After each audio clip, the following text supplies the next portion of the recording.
So, kamusta mga idol? Magandang balita. Kai Sotto tinanggal na nga po sa injury list ng Hiroshima Dragonflies. Pero bago tayo magpatuloy, palike and subscribe naman po bilang suporta sa ating YouTube channel.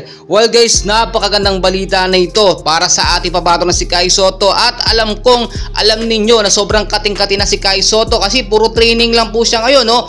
Puro one-on-one practice lang, puro pagka-practice lang. Makikita nyo po yan sa kanyang Instagram post mismo. Lagi siyang nasa court. Pero ito po yung napakagandang balita natin. Posible na pong makapaglaro si Kai Sotto sa susunod nga po na laban ng Hiroshima Dragonflies. Tinanggal na nga po kasi itong si Kai Sotto sa injury list nga po ng Hiroshima Dragonflies kasi nakita nila so far so good, maganda yung nagiging resulta ng pagka-practice ni Kai Sotto kahit hindi po siya nakakapaglaro at always present po pag may laban ang Hiroshima Dragonflies. Pero marami din nagsasabi isang main reason po kaya hindi pa pinaglalaro si Kai Sotto ay dahil nire-reserva po siya para sa semis, no, or para sa mga mas matitinding mga laban. Alam naman natin na itong si Kai Sotto ay ginagawa nga yung secret weapon, no? Alam ko natatawa yung iba dyan, pero ganun po kasi ang datingan dito. Alam nyo, pag walang big man dito sa Hiroshima, may hirapan po sila sa depensa nila kapag meron sila nakaharap ng mga ex-NBA player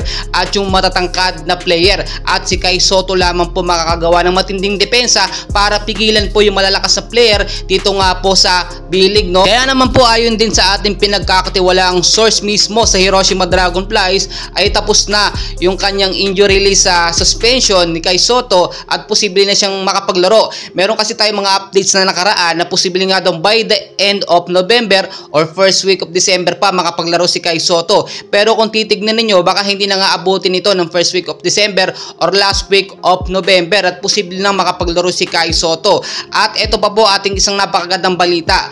Ayon na nga rin po sa sports analysis, no, na si Snow Badwa ay malaki pa po ang tsansa ni Kai Sotto na makapasok po sa NBA. Do alam naman natin na uubos na o paunti na ng paunti yung chance ni Kai Sotto, pero meron pa pong chance at talagang hindi imposible. Basta yung magiging laban or yung pagbabalik ni Kai Sotto dito sa Hiroshima, dapat po magpakitang gila siya para hindi po masayang yung time at makita at mapansin po agad siya. Alam naman natin itong mga nakaraan lang, no, na laban po, yung huling paglalaro ni Kai Sotto, na overhype talaga siya sa Hiroshima Dragonfly, which is pati ang mga sikat na NBA at talagang inobserbahan itong si Kai Sotto. Do alam naman natin hindi ganoon kaganda talagang naging performance ni Kai Sotto, lalo na nga po nung naglaro siya sa NBA Summer League, which is na injury siya. Doon niya po nakuha yung kanyang back injury.